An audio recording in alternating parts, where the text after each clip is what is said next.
Pour être considéré comme un super prédateur, la première chose à faire, c'est d'être un prédateur.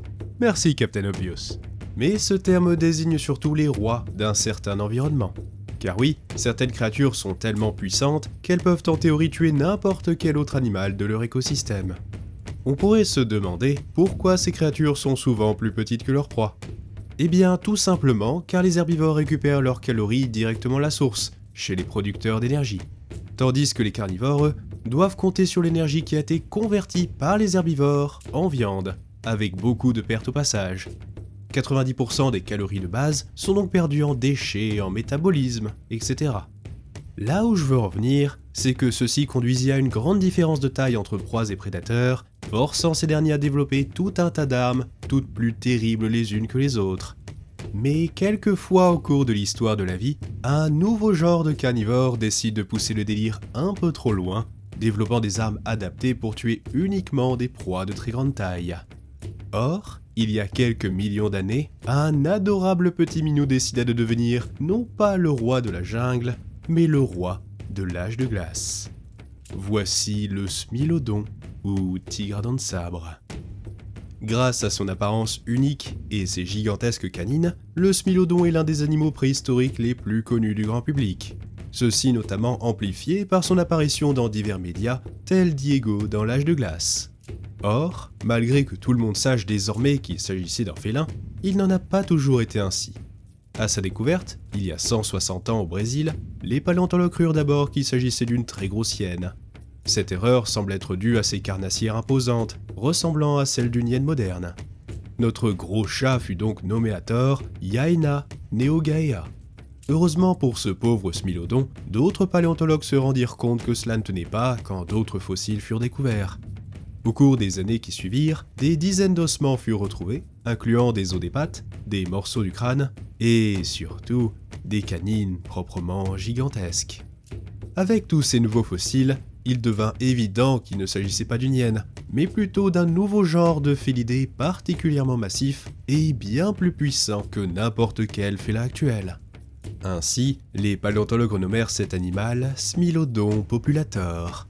Smilodon signifiant dent de sabre, pour des raisons évidentes, et populator qui signifie le destructeur, celui qui ravage. Et vous verrez que ce n'est pas une exagération. Cette bête était purement et simplement un monstre. Avec son changement de nom, il fut aussi reclassifié, et les paléontologues ont longtemps cherché à quel autre félin il était apparenté. Aujourd'hui, le consensus voudrait qu'il ait été un Machairodontiné, une sous-famille de félins éteints comportant la majorité des animaux appelés tigres à dents de sabre. Même si le terme chat ou félin à dents de sabre serait plus adéquat. Car ces adorables bestioles n'étaient pas apparentés aux tigres et autres panthères modernes. Ils n'ont aucun descendant ou cousin actuel, mais il semble qu'ils auraient été plus proches des félinés, la sous-famille auquel appartiennent nos chats domestiques. Au sein des Machairodontinés, Smilodon aurait appartenu à la tribu des Smilodontini, aussi appelés les vrais dents de sabre. À l'heure actuelle, ce taxon ne contient que 5 genres, mais ces derniers comptent plusieurs espèces. En effet, on découvrit 2 nouvelles espèces de Smilodon grâce à des restes découverts en Amérique du Nord. Nous avons donc 3 espèces, Smilodon populator, fatalis et gracilis. Si l'un d'entre eux vous attaquait, vous vous en ficheriez de savoir les différencier. Mais oui, chacun avait ses petites spécificités, la plus importante étant leur aire de répartition. Gracilis aurait été le plus vieux des 3, ayant divergé des Méganthéréons en Amérique du Nord, il y a de cela 2,5 millions d'années. Le deuxième plus vieux, Fatalis, serait apparu 1 million d'années plus tard, suivi enfin par Populator 600 000 ans plus tard. Un autre aspect les ayant différenciés fut leur taille, car chaque nouvelle espèce devint plus massive que la précédente. Le premier, Gracilis, était en effet bien plus petit que ses jeunes cousins. Après, attention, tous les 3 étaient particulièrement imposants pour des félins. Certains spécimens de Populator prétendent même au titre du plus grand félin de tous les temps.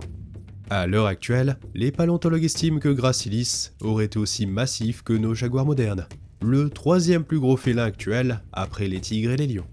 Fatalis, lui, aurait été aussi gros qu'un lion mâle adulte, mais plus robuste et lourd grâce à des os et des muscles plus épais. Il aurait donc pu peser dans les 280 kg, soit autant que certains grands tigres, le plus gros félin sauvage actuel. Mais là où ça devient croustillant, c'est pour ce cher populator, celui-ci étant ridiculeusement large et puissant. Grâce à un magnifique crâne, les paléontologues purent estimer que son propriétaire aurait pu peser 470 kg, soit autant que la plupart des ours polaires. Or, une chose très intéressante concernant les smilodons fut leur faible dimorphisme sexuel, ce qui signifie que mâles et femelles auraient été d'une taille assez proche.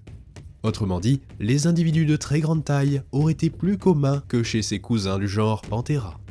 Au vu de sa taille, il est probable qu'il fut le super prédateur de son milieu, avec comme seul concurrent sérieux l'Arctotherium adgustidens.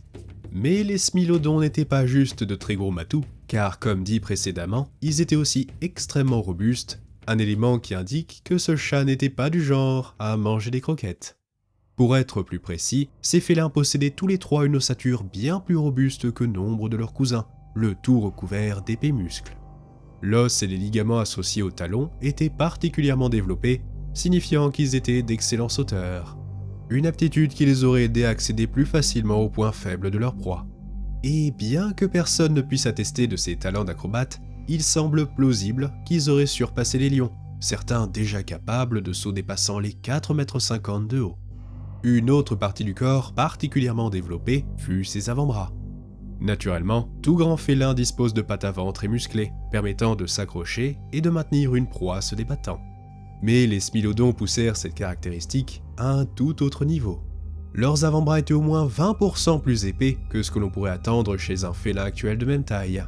Ceci lui donnait une force ridiculement puissante dans les pattes avant, dépassant celle de félins plus gros que lui, tel le lion américain. À l'aide de leurs avant-bras de bodybuilder, les smilodons pouvaient maîtriser des proies bien plus grandes qu'eux. Ceci fut d'autant plus accentué par leurs terribles griffes rétractiles. Car oui, ces griffes n'étaient pas comme celles des lions ou des tigres. Bien que tranchantes et recourbées comme ces derniers, celles des smilodons étaient gigantesques en comparaison. Certaines reconstitutions indiquent que celles de populator auraient été 2 fois plus longues que chez le tigre de Sibérie, et autant que chez les ours kodiaks, des animaux pouvant être 2 fois plus lourds qu'un smilodon adulte. Ces terribles griffes auraient aisément pu trancher les chairs, mais celles-ci auraient plutôt servi à se maintenir à ses proies plutôt qu'à les tuer. Car oui, leurs armes principales étaient bien plus impressionnantes, leurs dents de sabre. Ces armes iconiques ne sont pas propres aux smilodons et apparurent de nombreuses fois à travers le temps, aussi bien chez les mammifères que chez d'autres taxons d'ailleurs, mais ceci est une autre histoire. Du coup, si les canines surdimensionnées sont assez courantes au sein du règne animal, qu'est-ce qui faisait du smilodon une bestiole aussi exceptionnelle? La réponse est toute simple. Regardez-moi ces horreurs. Il y a de quoi vous glacer le sang. Tout comme ses griffes, ses canines étaient démesurément longues, à tel point qu'elles dépassaient largement de sa bouche. Ceci était assez rare, même au sein des autres machérodontinés. Ces gigantesques crocs pouvaient atteindre les 20,3 cm de long, assurant au smilodon le titre du félin avec les plus grandes dents. Et ce n'était pas juste pour faire joli, car ses canines étaient terriblement acérées, parfaites pour percer d'épais cuirs. La pointe était très affûtée et les bords étaient lisses et assez fins, assurant un taux de pénétration maximum et des blessures catastrophiques à chaque morsure. Elles étaient tellement efficaces que Smilodon n'avait pas besoin d'une puissante morsure pour tuer. Pour tout vous dire, celle-ci fut estimée à plus ou moins 1000 newtons, bien moins que celle d'un lion actuel. C'est tout de même assez logique, car ses canines étaient de toute manière très fines et fragiles. Ceci démontre parfaitement qu'une lame affûtée n'a pas besoin de beaucoup de force pour trancher. Mais cela rendit les paléontologues perplexes. Comment le Smilodon tuer? Pouvait-il s'attaquer à n'importe quel endroit du corps?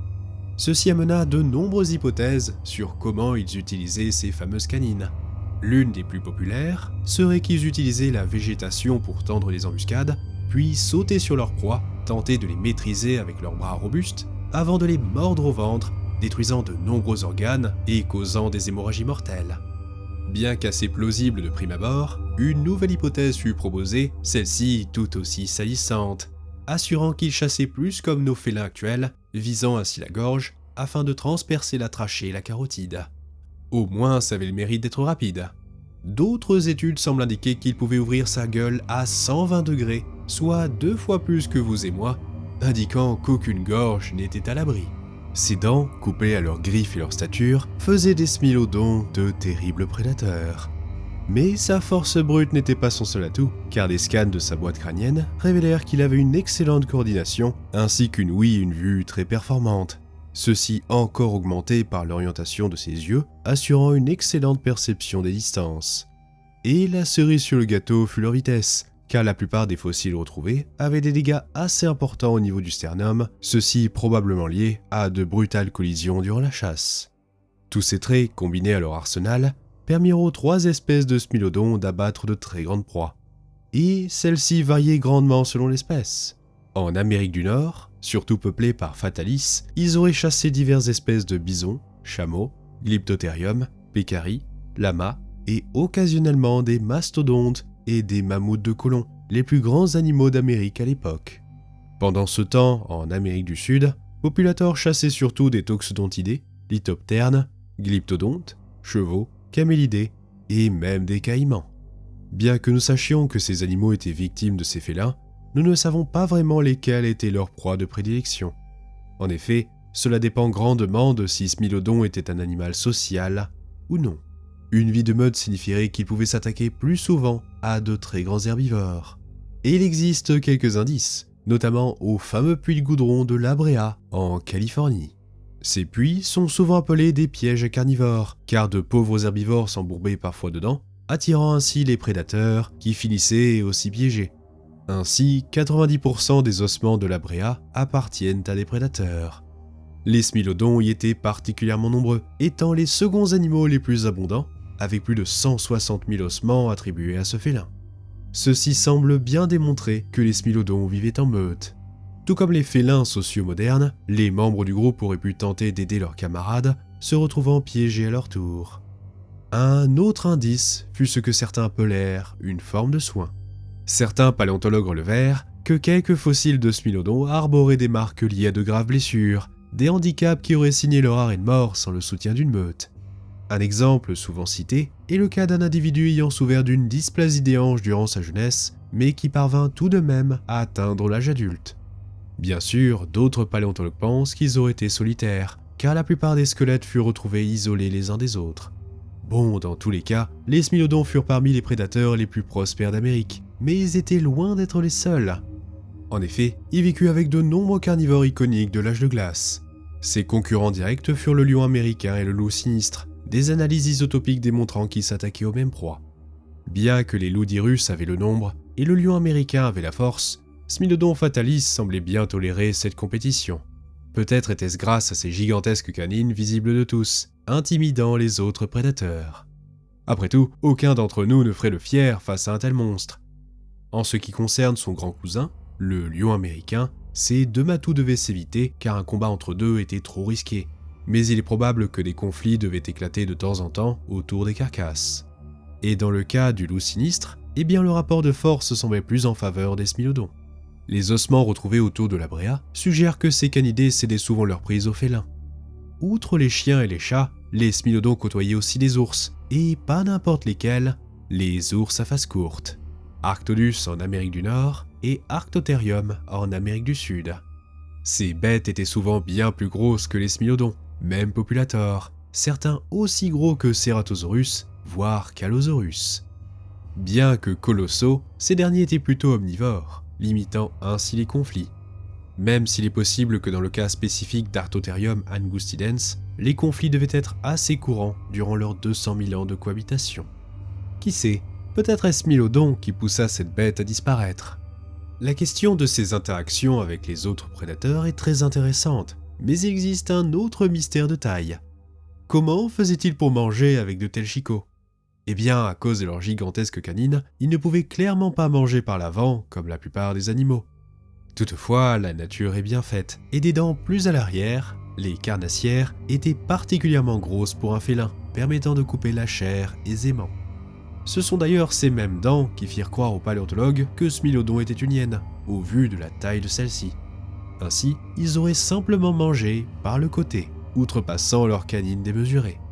Une telle méthode est toujours observée chez certains félins et autres prédateurs actuels, montrant que l'évolution a toujours une solution à tout. Malgré leurs drôles de dents, les smilodons étaient des animaux très prospères. Entre les trois espèces, ils conquirent une très vaste aire de répartition en Amérique. Au nord, Gracilis et Fatalis occupaient la totalité des États-Unis et du Mexique, et ce d'est en ouest. Au sud, Fatalis et Populator se partageaient le continent, présent jusqu'en Patagonie. Avec une telle distribution, il n'est pas étonnant que notre gros chat énervé côtoyait de nombreuses autres créatures iconiques du Pléistocène, avec de multiples espèces d'ours à face courte, proboscidiens, paresseux géants, glyptodontes, toxodontidés, camélidés, cervidés, chevaux, bisons, oiseaux terreurs, d'autres grands félins, divers canidés, alligators, serpents, crocodiles, caïmans et de nombreux autres. Il finit par rencontrer un animal avec lequel nous sommes très familiers, l'homme. Il semble que le premier contact eut lieu il y a 25 000 ans, lors de notre arrivée en Amérique. Or, vu notre régime alimentaire très carnivore, les relations entre sapiens et smilodons devaient être un poil tendues. Sans compter que lors de notre arrivée, il ne restait plus que Fatalis et Populator, les deux plus grandes espèces. D'ailleurs, fun fact, il semblerait que Smilodon descendrait de Méganthérion, l'animal qui terrorisa nos ancêtres pendant des millions d'années. Je détaille cela dans la vidéo sur Habilis. Donc il est fort probable que Smilodon n'aurait pas hésité à dévorer un humain isolé de temps en temps. Cependant, grâce à notre technologie avancée, Sapiens aurait sans doute triomphé des Smilodons durant les confrontations directes. Nous n'avons aucune preuve de tel conflit, mais en 2021, des archéologues découvrirent un pétroglyphe montrant des humains en train d'observer un Smilodon, suggérant qu'il y avait bien des interactions entre ces deux superprédateurs. Malheureusement ou heureusement, la cohabitation entre les humains et les Smilodons fut d'assez courte durée, car entre-temps, ces monstrueux félins disparurent de la surface de la Terre. Les plus jeunes restes de Fatalis et de Populator datent tous deux d'environ 10 000 ans, soit au début de la sédentarité et de l'agriculture dans certains pays. Des paléontologues pensent que l'homme aurait joué un rôle prépondérant dans son extinction, étant à la fois plus efficace à la chasse et déclenchant des feux massifs.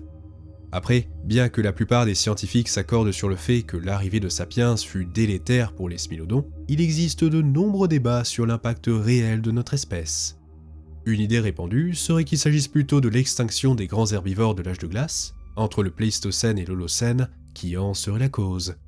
Avec la disparition de nombreux animaux, aussi bien en Amérique du Nord que du Sud, Smilodon aurait lentement décliné, ayant évolué pour tuer les plus gros animaux de son environnement. Celui-ci se retrouva donc démuni après la disparition de la mégafaune américaine. Son extinction signa la fin de la dynastie des félins à dents de sabre, des animaux qui furent les maîtres du monde pendant près de 20 millions d'années. Enfin, peut-être pas partout dans le monde.